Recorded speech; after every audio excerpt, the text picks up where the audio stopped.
When I was a couple weeks short of my 70th birthday, I started thinking about my mother's mother, who lived to be 100, and her mother, who lived to be 102, and my father, who lived to be 90.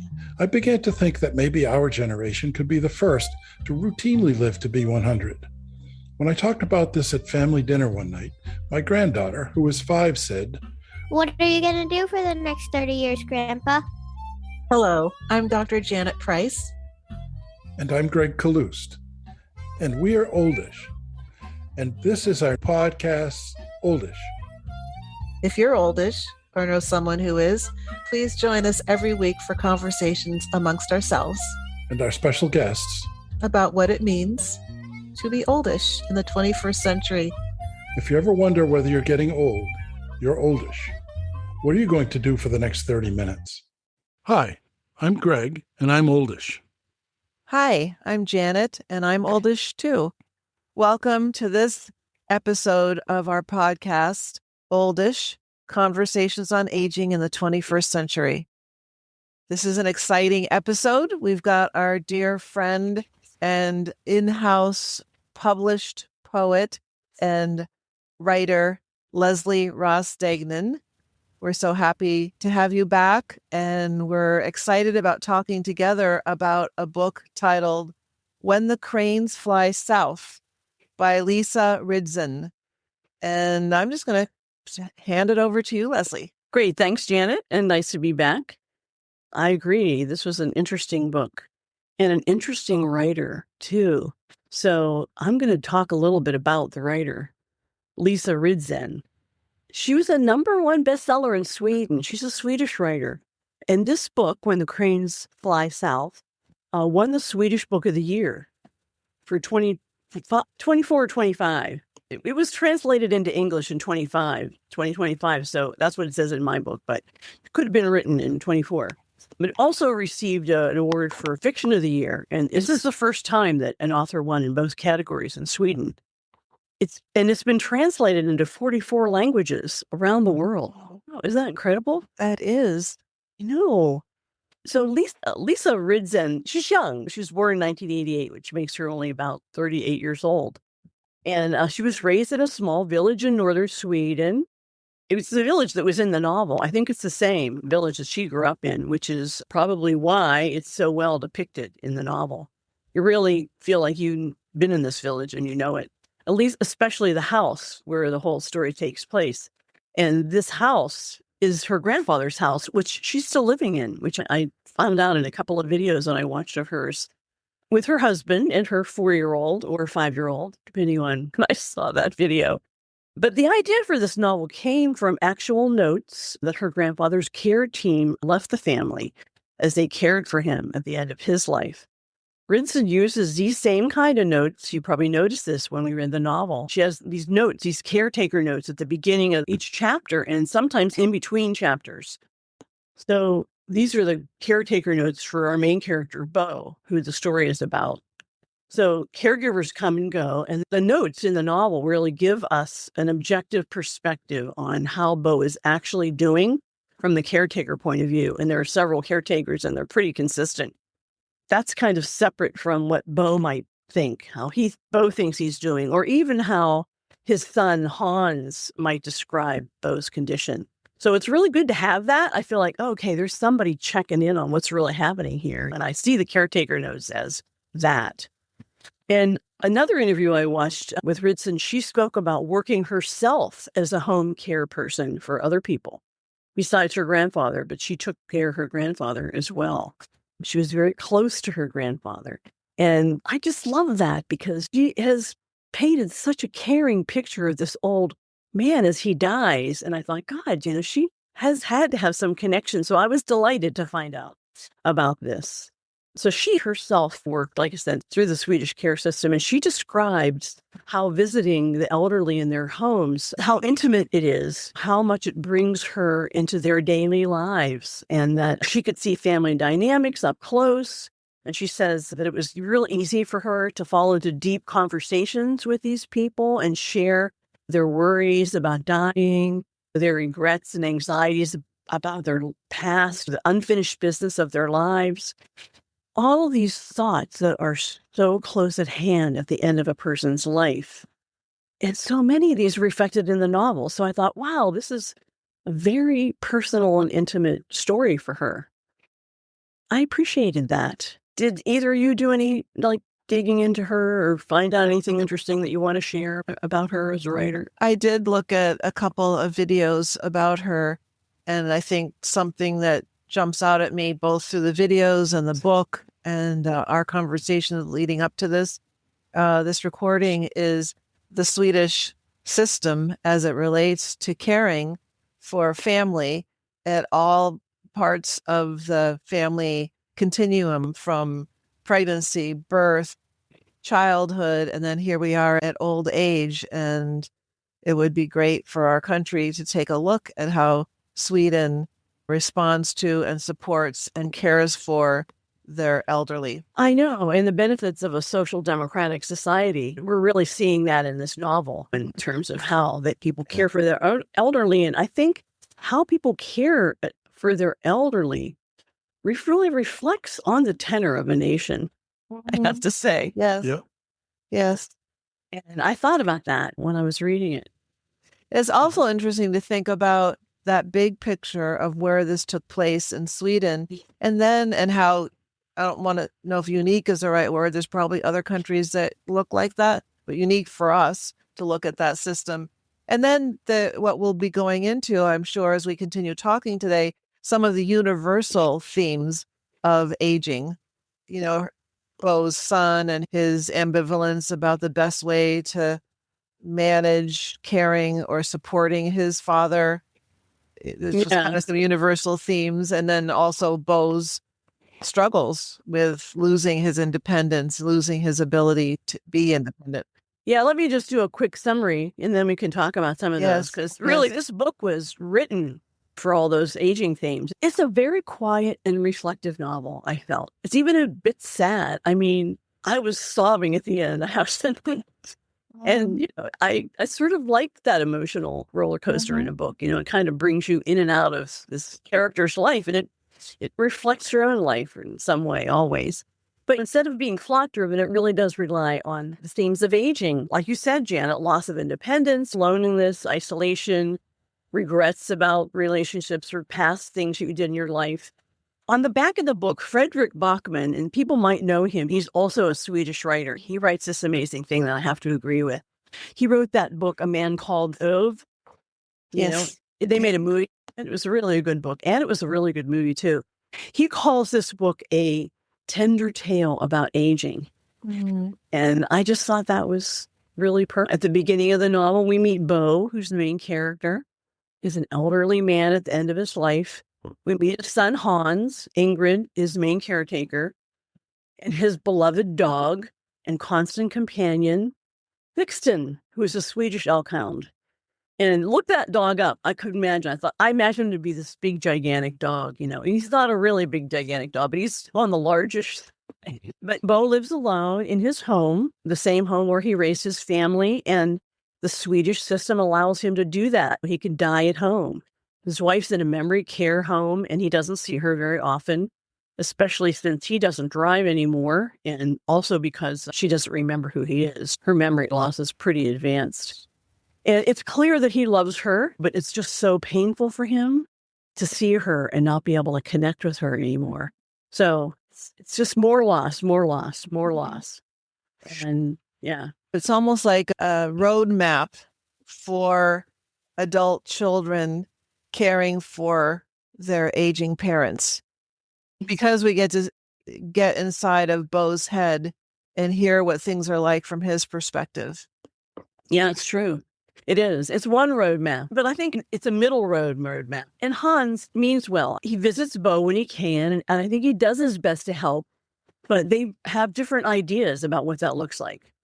Hans thinks Bo's too old to do certain things, too old to properly care for his elk hound, Vixten. And this is one of the saddest parts of the story, I think, is that Hans wants to find another family to take care of the dog because there are a few incidents where Bo takes him outside and walks him and falls down, and his caretakers discover him. And that's disturbing to his son, Hans, if that happens. And More disturbing, though, is that losing Sixton for Bo is more than he can bear. The thought of losing this constant companion, the only living thing that's constant in his life and in his home all the time.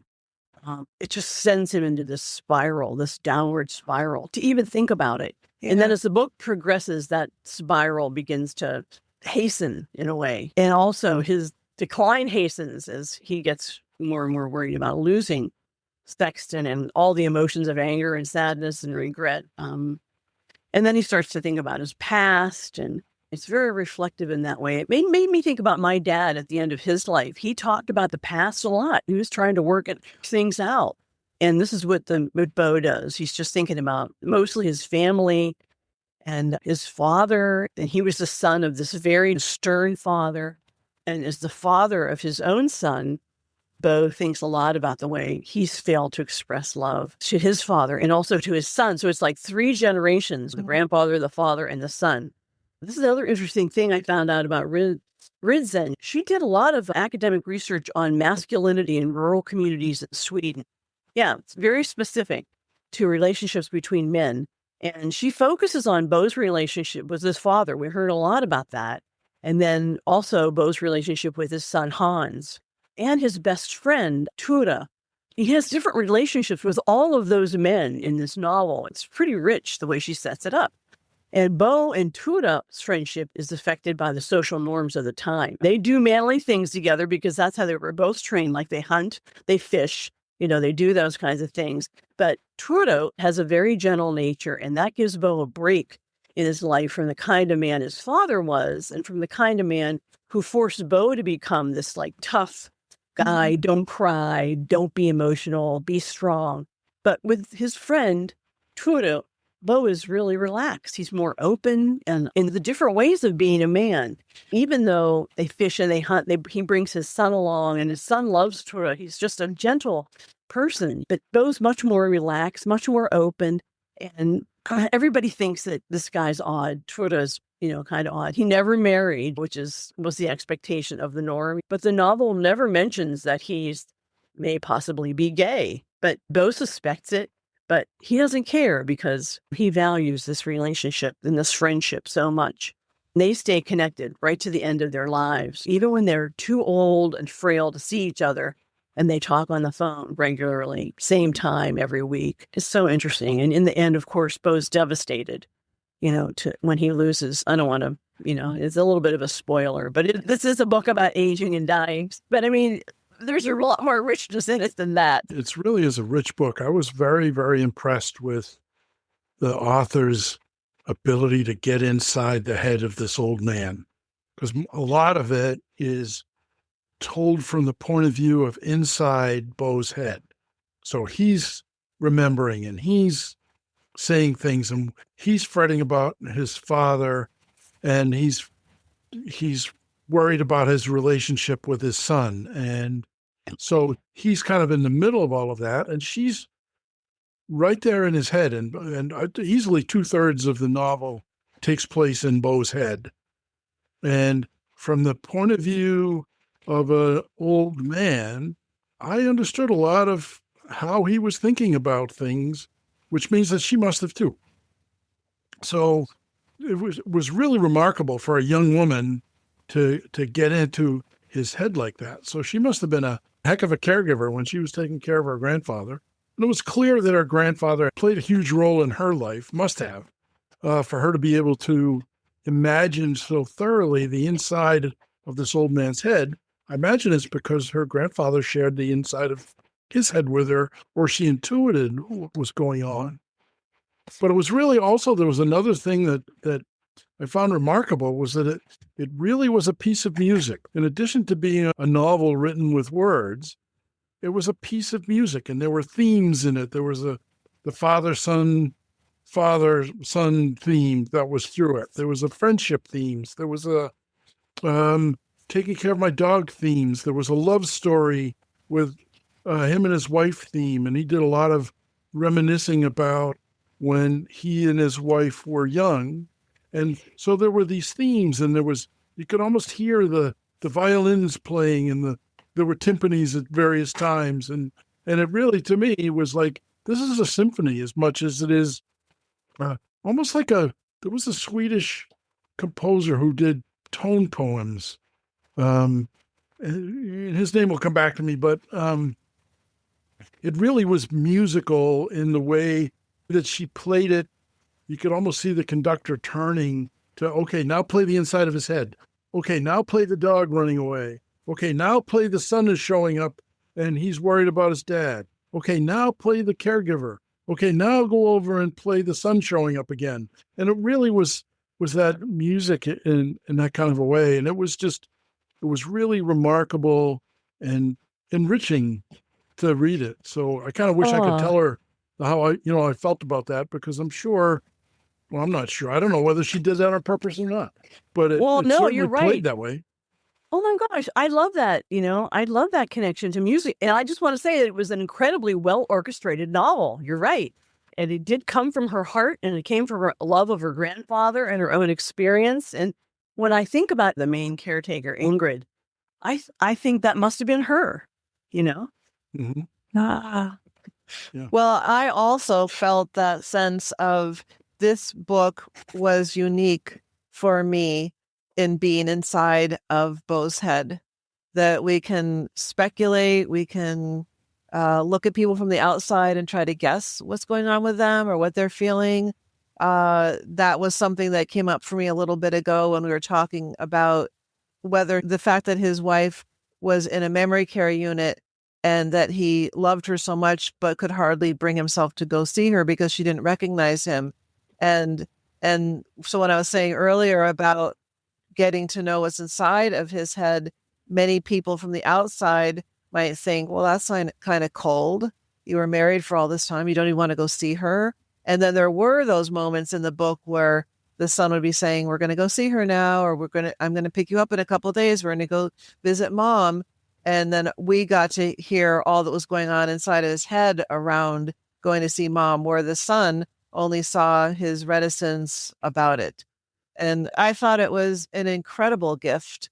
And as far as the author goes, maybe she came from another lifetime where she was really understanding and making meaning of aging. And she was able to bring that, because I don't know how she would be able to so intimately be inside of his head in all of these ways. It was really a gift, and hard. It was hard to read. Because she did work with the elderly, I sort of think that this almost read in some ways like a guidebook on what was going on with the elderly thing. This is what happens when you age. These are the stages that you go through. These are the things that you experience emotionally. She did really outline that extremely well. And the oldish themes are all there. Like you said, the loss of independence, the physical and emotional realities of growing old. And I think when we were talking earlier about this, I mean, this is very intimate, like just losing bladder control, the way that Beau would describe what that feels like. I'm like, oh, geez, Yeah, I found that fascinating too, because just that one piece, because we know that as we age, that's usually the ultimate destination, is that we're going to be wearing diapers. And yet the way she described it, just him suddenly being aware of feeling his diaper filling with urine, I felt like I could feel it. I was like, okay. And I felt like, thank you, because that's one more thing I can check off my list of wondering, what is that going to be like? It's like, okay, now I know what it's going to feel like for reading this book. You're right. It kind of unloaded a whole loss of dignity thing. It's like, this is a natural process that's going to happen to you when you get old. But there is a whole loss of dignity around it, because you aren't controlling even your own body. You just feel your body feels out of control, and you do lose your independence, and your children are taking care of you. You're not taking care of them. Your caretaker, other people are taking care of you, showering. I mean, all of these things. Just the incontinence thing. It was interesting that as one of the progressions, and this is what made me first start thinking about the musicality of this. One of the progressions was inside his head, he gradually spent more and more time not in the physical world. So it was almost like dozing and dreaming about the past. But it started off, he was, at the beginning of the book, he was right there. And by the end of the book, he was seldom there. One of the things that brought him back almost every time was he'd be walking down the road with his wife when they were in their 20s, and then he could feel his legs getting wet because he had wet himself in his 90s, and that brought him back out to the present. Yeah. To the present a little bit. So that was an interesting mechanism there. And that loss of dignity was just, she was really kind about it. The caregivers were super kind about it. And he was accepting of it. He didn't like it, but they'd say, come on, we're going to go and give you a shower. And he'd just matter-of-factly report inside his head, yep, today's shower day, and giving me a shower. And it was just, there was so much kindness in that, that it really reflected through a lot of things. And his struggle to, the one thing he on his bucket list, the last thing on his bucket list was he wanted to be able to tell his son that he was proud of him. And he couldn't do it. He couldn't do it. All the way through the book, he couldn't do it because he'd be pissed off at the son because the son was coming to take the dog away. And he'd tell a story to himself in his head about how he wanted his father to be proud of him. And his father could never do that. And he said, I'm going to do it, damn it. My father couldn't do it, but I'm going to do it. And he worked his way all the way through it. And the only spoiler that I'm going to do is he did it. And it made me wonder and to think a lot about what was my father thinking about when my father was approximately the same age as Bo when he died. And he spent his last days, years really, sitting in a chair thinking about stuff. And was he doing that too? Was he regretting his relationship with his father or thinking about his relationship with his father and his brothers? And was he sitting there saying, I wish I could get myself to tell my sons I love them? Because he never did. He never did. After my father died, my brother said to me, did Dad ever tell you that he loved you? And the answer to that was no for both of us. And so I was wondering when I was reading this book, Leslie, you said you were crying at the end. I was totally crying at the end because I was wondering, was my father struggling with that too? I tried to get him. I talked to him on the phone at least once a week. And I would say, at the end of every conversation, I would say, love you, Dad. And he would say, yep. And so he was aware, and my mother would speak to him, say, Jerry, hug the boys, tell him you love him. And I'm sure he would say, of course I'm proud of him. But he never, I don't recall him ever saying that to me. So this was really big for me at the end of this book because Bo overcame a whole book full of reasons to keep his mouth shut.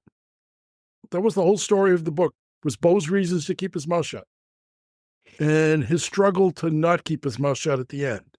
And he pulled it off right at the end. And it was just, holy crap. So. Yeah.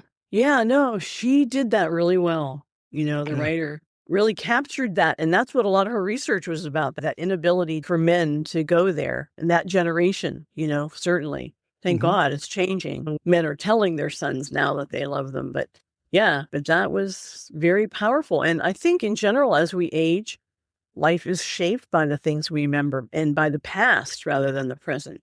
I think my father did that too at the end of his life. He talked a whole lot about he didn't talk about us as kids growing up. He talked about his brothers and sisters growing up. He's way past. And I think at the end of your life, you're sort of taking stock, and I felt like my dad did that too. He was all that living in your head, because you're tired. First of all, you spend a lot of time lying down or napping or going to sleep or waking up from a nap. And we all know what that state of mind is like, that sort of half dream state. Things just become really clear to you and you just think about those things. And I'm like, that's an interesting place to be.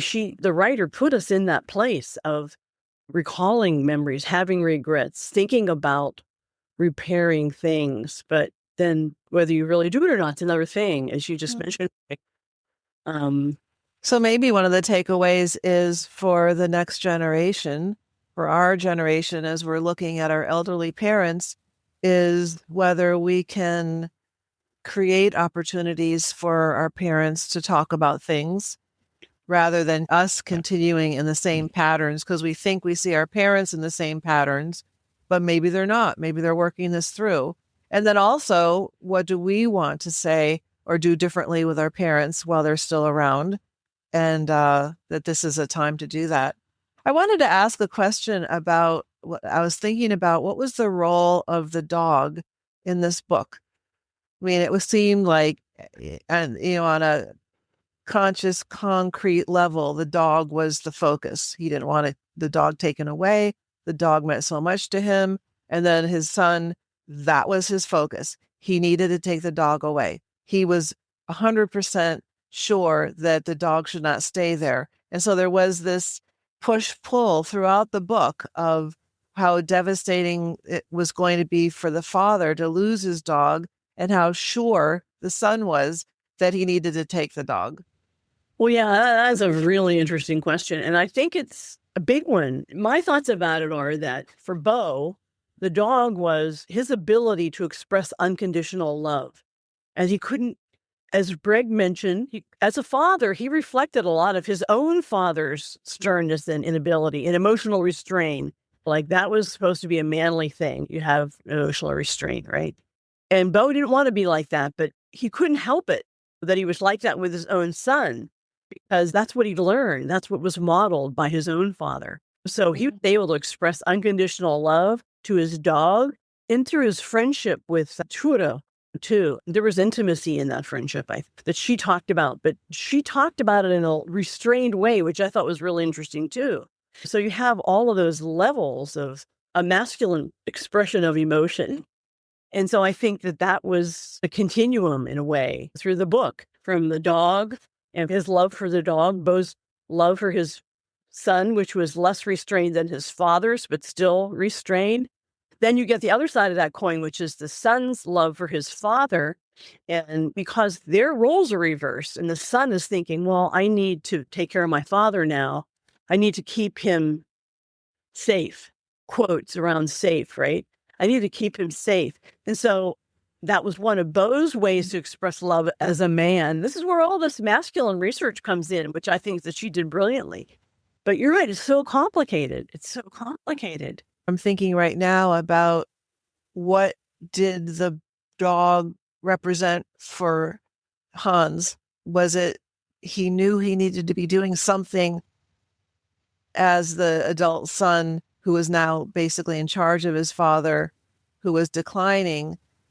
It's almost like the dog represents things that need to be taken away, even though they mean so much to the person, the elderly person. So, and I don't know, it was interesting to me because I could feel all this written about Bo with his dog and how he can wake up from sleep and reach and he feels his dog there, and or he lies down for a nap and the dog immediately climbs up onto the bed with him.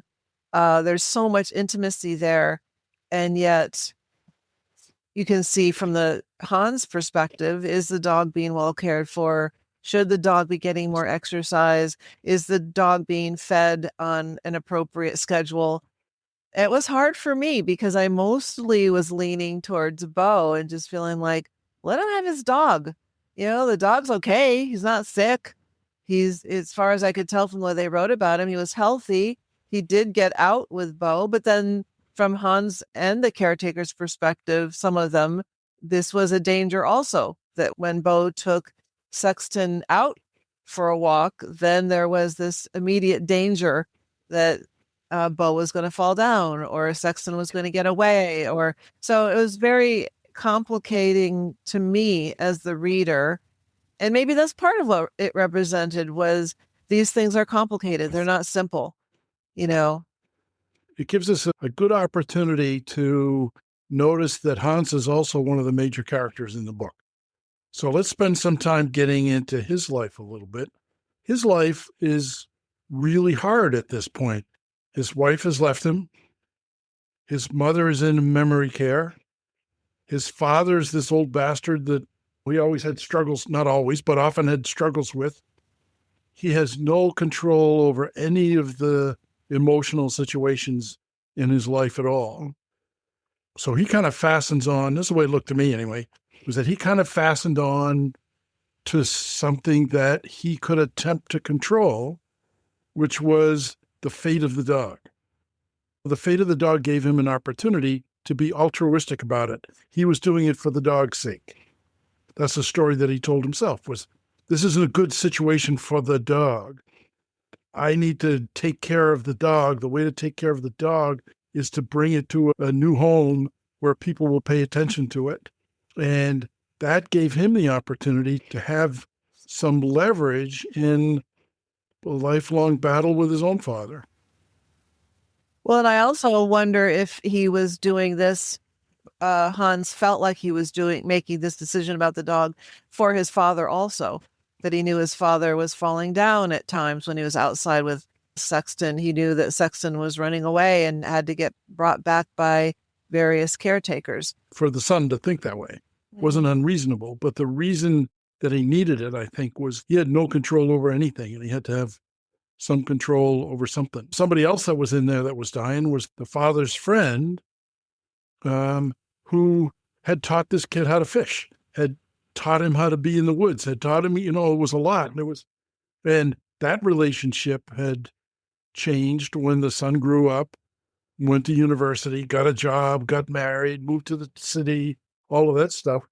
That relationship had been broken also. And that guy was also an old man who was also dying. So, and you could see that a bit in when Hans drove his father to the funeral for the old man. I think it was pretty explicit that the friend, what was his name? Toro, something like that? Yeah. Toru. I think that it was very strongly hinted that he was gay. Oh, yeah, definitely. But never outrightly mentioned. I thought that was interesting. Well, he did mention several times, Bo mentioned several times that Toro would go to the city and spend time with male friends in the city. Yeah. And that they didn't talk about that too much. Mm-mm. And then there was at the back of the church was a man who apparently had a relationship with Toro, not in the village, but in the city, and had come out for the funeral. So that was all interesting. But the role of the dog, so what instrument represented the dog? In the Rite of Spring, there's flutes that represent the butterflies. And I think it was a minor key, actually. I mean, not minor in that it wasn't significant, but I think that when Hans took the dog, things really spiraled downward. And I think that was the end of the symphony, when the dog left the scene, because then that's when Bo got really sick and listless. He wouldn't eat. He wouldn't let Hans come in the house. He became very angry. He really let his emotions just roll over him. He asked himself, this is when I really started to cry, because I realized how important the dog was to him. And I mean, I've had dogs and you get very attached to them, right? And when he asks himself, he actually says something like, how did I ever raise a son who would hurt me so much?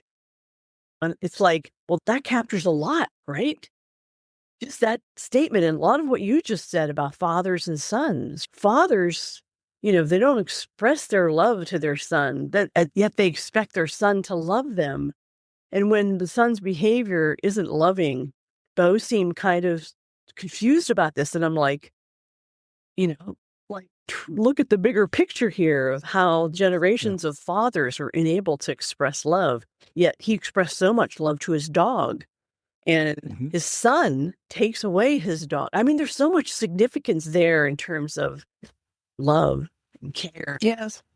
And that was something beautiful about the book, is that in some way that was resolved in the sense of when Hans took the dog away and Bo's reaction was to stop talking to him.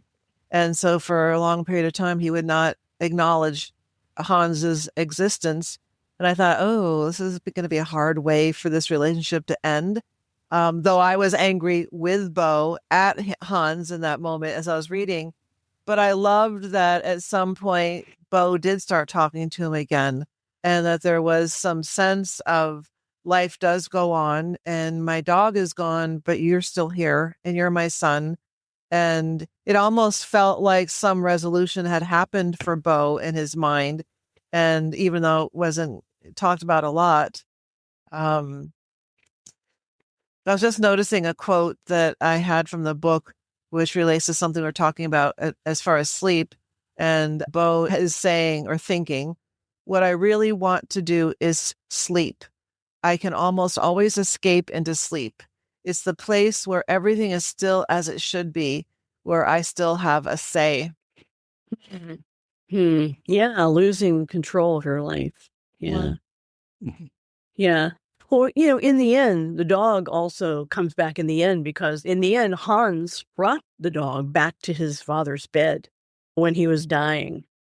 And I thought that was really significant. That was a grand gesture in a way. I'm going to bring this dog back because my father wants him in the bed with him when he dies. This is the thing he loves the most right now. And in the son's acceptance of that his father could express love, a deep love, not just for the dog, but also for him, because then in the end, as you mentioned, Greg, he does talk with Hans. They do make amends. And then Hans brings Sixten back to Bo's bed to say goodbye, and Bo dies. I had and have so much ambivalence about all of that. Like as I was reading and now as I'm listening and remembering reading, I feel so ambivalent about, was that the right thing to do? Was it right? Was that the right choice for Hans to take the dog away? I mean, it's great that he brought him back at the very end and that they had made peace together, father and son, about this, or father with son. But I guess my ultimate takeaway of all that is to be kind and patient.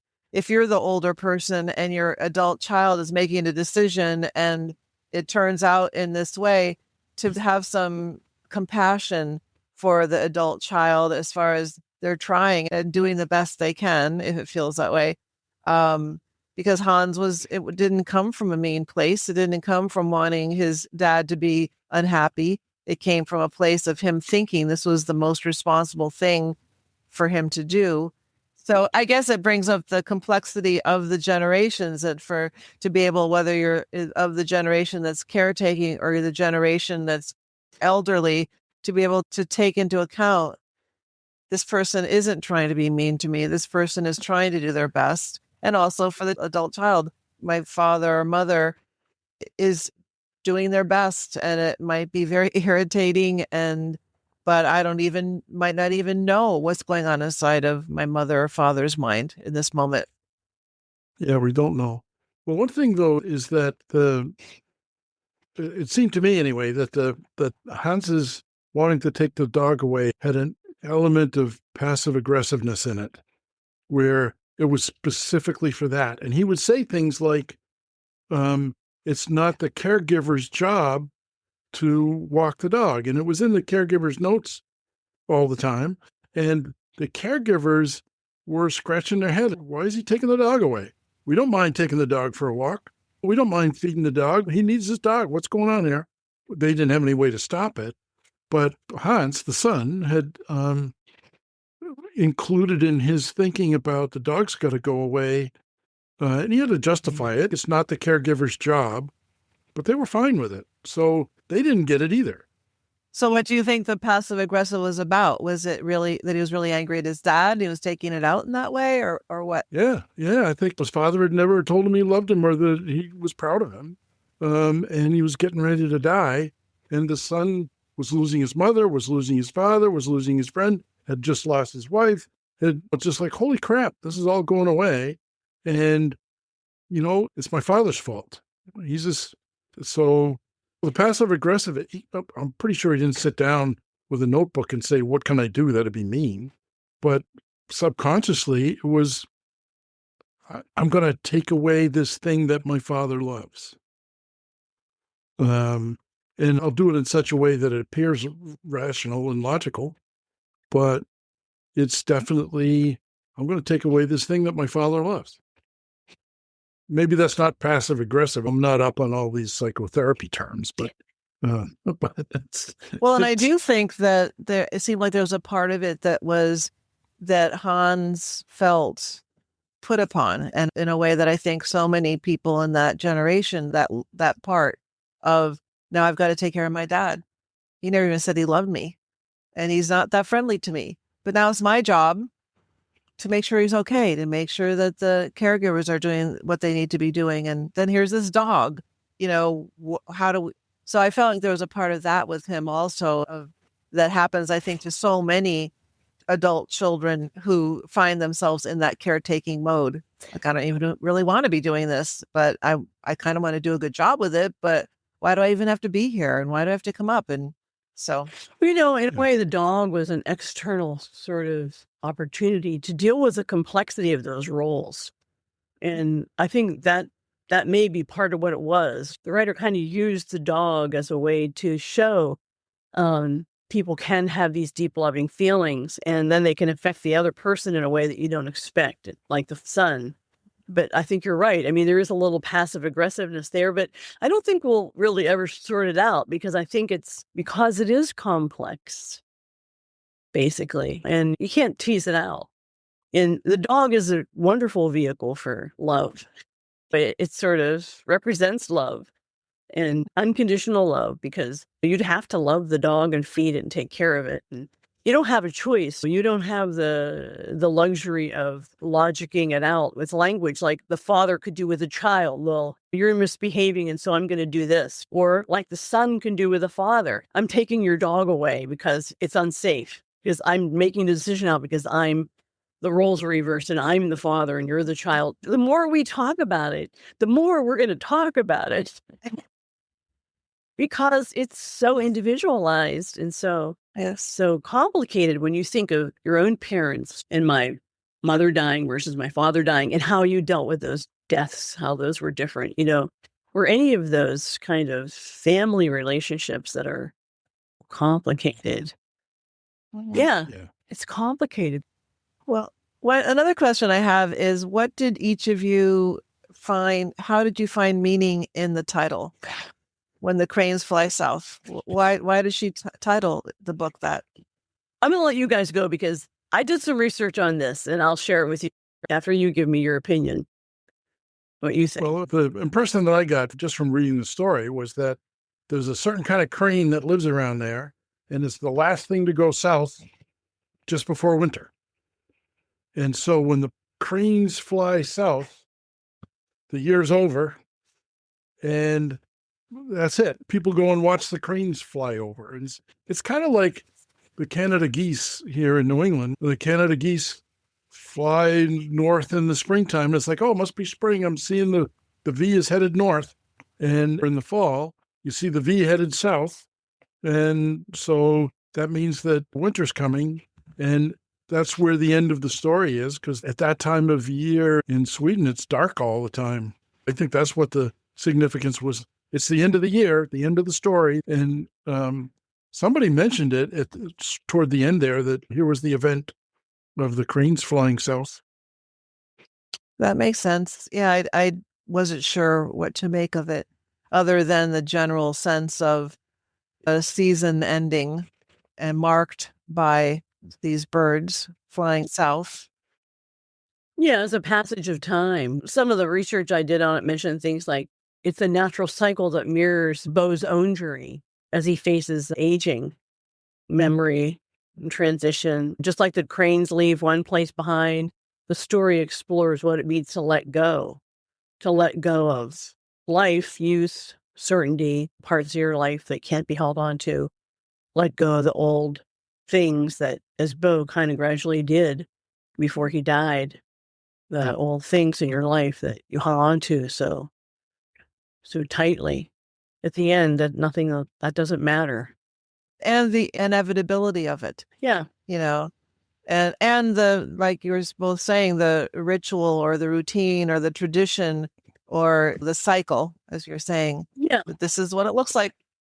Yeah, it's a natural transition, right? Just like migration and the way birds fly south. It's a natural thing, and suggests in a way that change is part of the larger rhythm of life. I thought about the title, and of course I'm a bird person, so I thought about migration, and I thought about transitions, and I thought about change.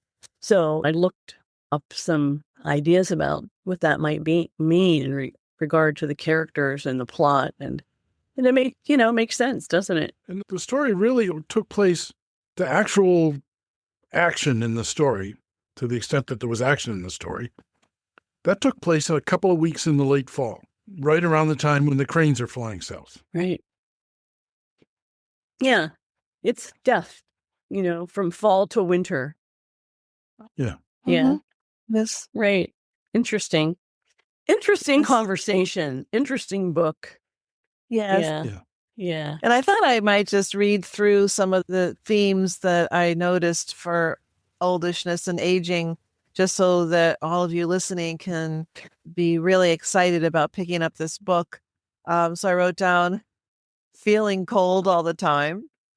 An adult child trying to take over is what I put. Take the dog away, and roles reversing, revisiting former relationships in a new way, like the parents. Memory going, repeating things, the incontinence, can't open jars. I'm with that problem now. Yeah. I thought the part about feeling cold all the time, I'm starting to relate to that. Can't open jars. So, a lot was woven in there just in the very moment and then the big picture that I appreciated. Yeah, see, we all have to look forward to. But, this was so lovely, It Yes, was, yes. It was very heartfelt and very reflective. And we had a reflective conversation about it. Yes. So, yes. Yeah. Doesn't get much better than that. Yeah, so this has been great. I'm really grateful, as always, to you two for introducing me to a book. There's almost no chance that I would have ever come across this book. And I'm really, really glad that I did. The timing for me was perfect because I read this book while sitting in my father's chair. Wow. And as you both know, and as people who have been listening to the podcast know, my brother passed away a couple of months ago, and I've been in the family home kind of dealing with the aftermath of everybody in the family has passed on now. And so I read this book, sitting in my father's chair. So it was really, it helped me to process, it put me in the place of my father sitting in that chair. And he was the same age as Bo. And so Wow. here's my father sitting in the chair, knowing this or feeling, and what was he feeling? What was he thinking? So it gave me an opportunity to work through a lot of the stuff that I've been working through for much of my life. The relationship of the distant father and the son and all of that going down through it. So for me, it was just, I'm sure nobody planned it this way, but the universe planned it this way to give me this great gift and to give me this great gift of your friendship so that we can sit and talk about it for this hour. And I appreciate that. And I appreciate you both enormously. That's great. Same back at you, Greg and Leslie. And so great news. We have another book coming along that we can look at together. And I just wanted to announce that our next book the title is The Swedish Art of Aging Exuberantly. So it does seem like we're on a little bit of a path here of Swedish writing, at least for these two. And the author is Margareta Magnusson. So Magnusson. And this is the same author who wrote the book, The Art of Swedish Death Cleaning, which was an international bestseller. So it'll be interesting to talk together about what is the Swedish art of aging exuberantly. Sounds upbeat. We can use an upbeat novel after this, right? Not that this was like depressing. It was wonderful and reflective. Yeah. Yeah, I'm going to pick something funny when it's my turn to pick again. Well, this book that we just read would probably be a somber orchestral piece with a lot of cellos and, violins. Yes. Yeah, but it was great. And I love that it was written by a 38-year-old woman. I mean, there's just something amazing about that. Yes. Yeah. Yeah. So I'm going to go off now, and I did do a quick lookup. I don't like to do this when I'm having a conversation, but I did a quick lookup, and the Swedish composer I was trying to get was Jan Sibelius. So I'm going to go listen to some Sibelius and see if I was right about that. He actually wasn't from Sweden. He was from Finland, but he was from Well, Scandinavia. I bet he was in Sweden once. I'm sure he was. They're pretty close to each other. Yes, they are. Yeah. Yeah. We should read some Finnish books. They'd probably Yeah. be All even right. darker. So who was this? Who was the Swedish guy? Was Stravinsky Swedish? I don't think so, but I think you were thinking of him, and because I was thinking of him and trying to remember his name also. Well, and I'll report back when Okay. next we're together. Maybe you All can right. play some. Yeah. Not me. No, just recorded. Oh, some recorded some. Yes. Yeah. Yeah. Maybe I'll take a snippet of that and put it in the podcast at the beginning or the end of the podcast. That sounds good. That's a great idea. Yes. Yeah. All right. Okay. Well, Thank you, everyone. Bye-bye. Bye. Thank you. Yeah, bye. This was great. Enjoy the book, everyone. That's it for now. Thanks for listening. We loved this book, When the Cranes Fly South by Lisa Ridson. You can get a copy at your local library, your local bookstore, or in our bookstore on bookshop.org. It's bookshop.org/shop/oldish. Next up is our conversation with Substacker Blue. She's 82, and her Substack is Reinventing Yourself. After that, stay tuned for our 4th anniversary episode, Oldish is 4. And don't forget to love everybody.